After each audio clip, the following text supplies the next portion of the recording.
Assalamualaikum warahmatullahi wabarakatuh. Alhamdulillahi rabbil alamin. Wal aqibatu lil muttaqin. Wala udwana illa 'alal zalimin.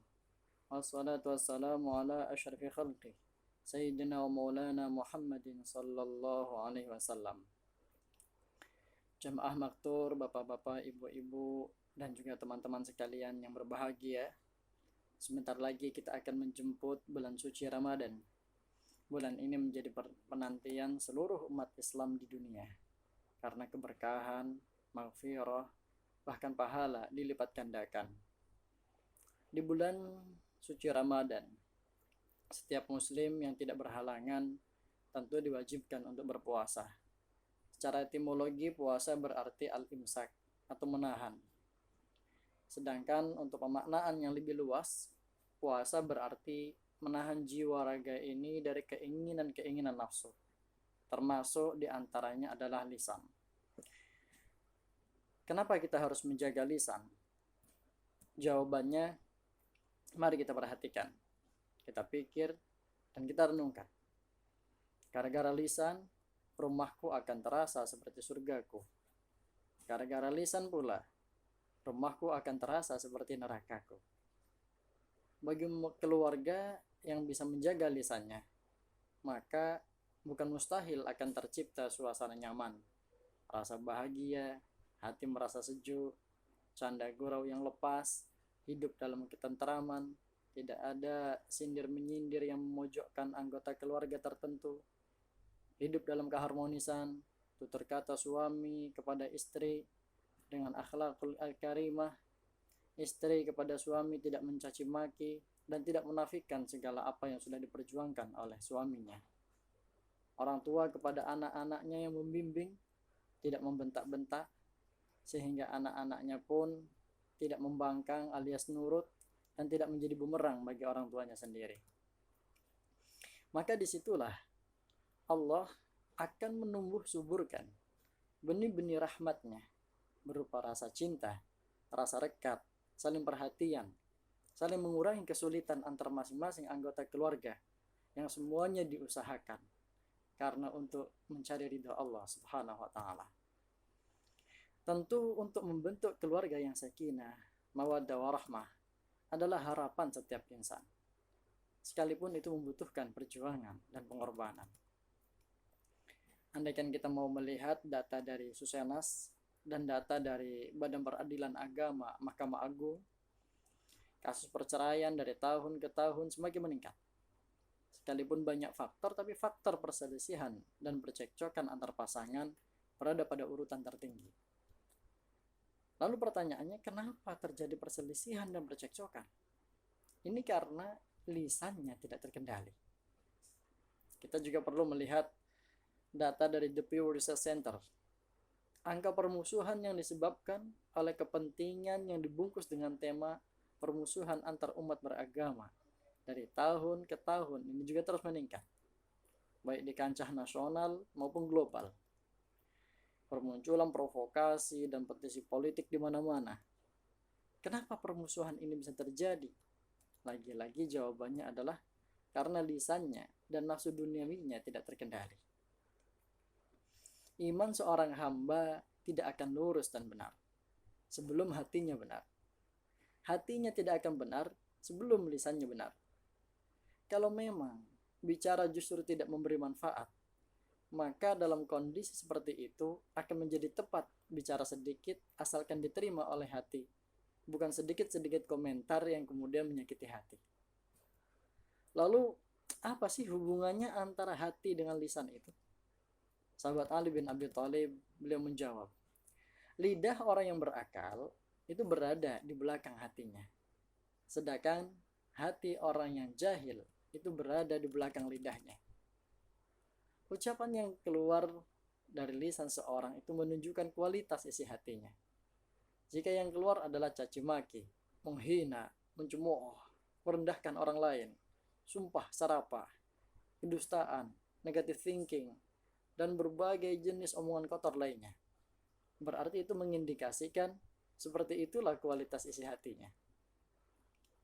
Syekh Abu Nuaim Ahmad bin Abdullah Al-Asbahani dalam kitab Hilyatul Auliya halaman 63. Beliau mengatakan, al-qulub kal-qudur fis sudur, taghli bima fiha wa magharifuha al-sinatuha, fantadhir rajul hatta yatakallam, fa anna lisanahu yaghtarifu laka ma fi qalbih min baini hulwin wa hamidin wa adbin wa ujajin yukhbiruka an ta'mi qalbihi ightirafu lisani.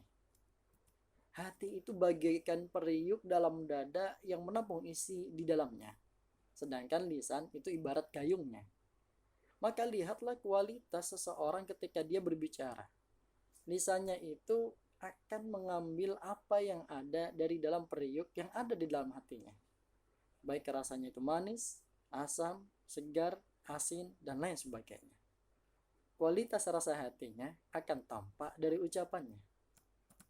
Syekh Al-Qurtubi juga menuliskan dalam kitabnya, di mana di sana diriwayatkan dari tentang Uqbah bin Amir, di mana dia mengatakan, man najatu ya Rasulullah,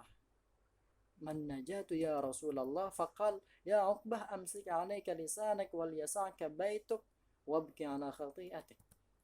Wahai Rasulullah, apakah keselamatan itu? Rasul menjawab, jagalah lisanmu. Hendaknya rumahmu itu bisa membuat dirimu itu menjadi betah, menjadi tenang. Dan menangislah karena dosa-dosamu.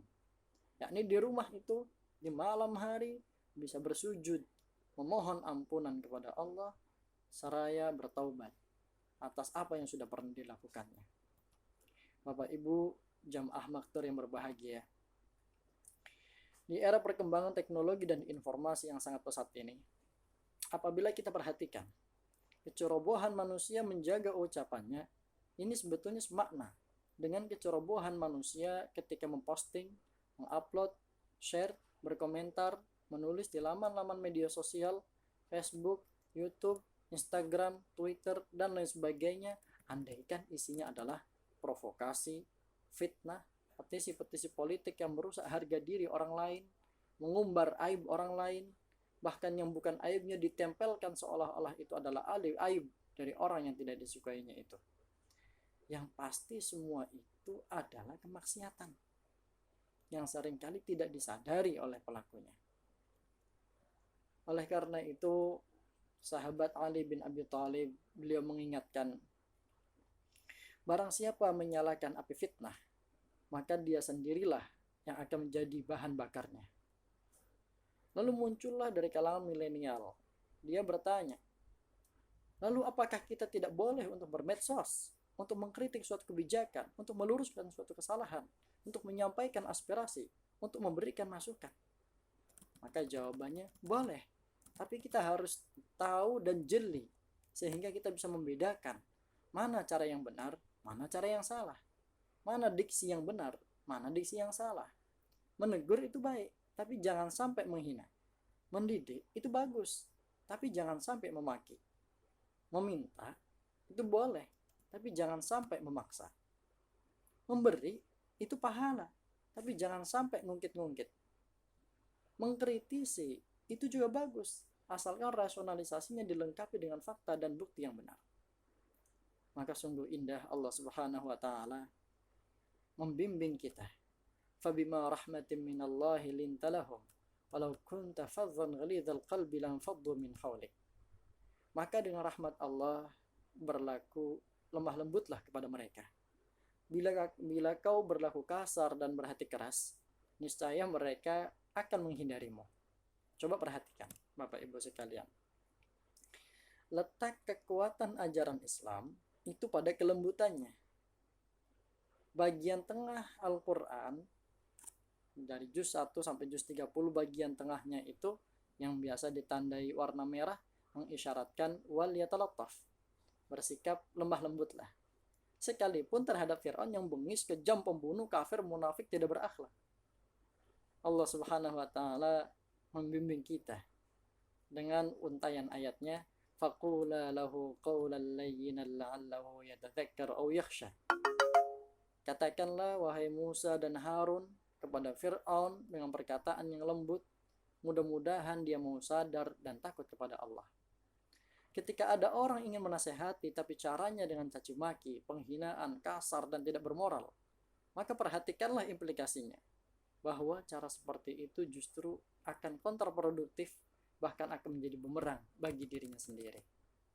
Kepada Fir'aun saja kita tidak boleh bilang seperti itu. Apalagi kepada sesama muslim, sesama teman kita, sesama keluarga kita, sesama orang terdekat kita, atau bahkan sesama pasangan rumah tangga kita. Tentu ciri utama orang yang beriman adalah menjaga lisan dalam bertutur kata. Dalam rangka menyongsong bulan suci Ramadan yang penuh hikmah ini, marilah kita bersama belajar untuk mensucikan lisan kita, berhati-hati dalam bertutur kata, karena paku andaikan sudah menempel di kayu, kemudian paku itu dicabut lagi, pastilah masih ada bekas terkena paku itu. Cukup sekian yang bisa saya haturkan. Mohon maaf atas segala kesalahan dan kekhilafan. Wallahul muwaffiq ila aqwamit thoriq. Wassalamualaikum warahmatullahi wabarakatuh.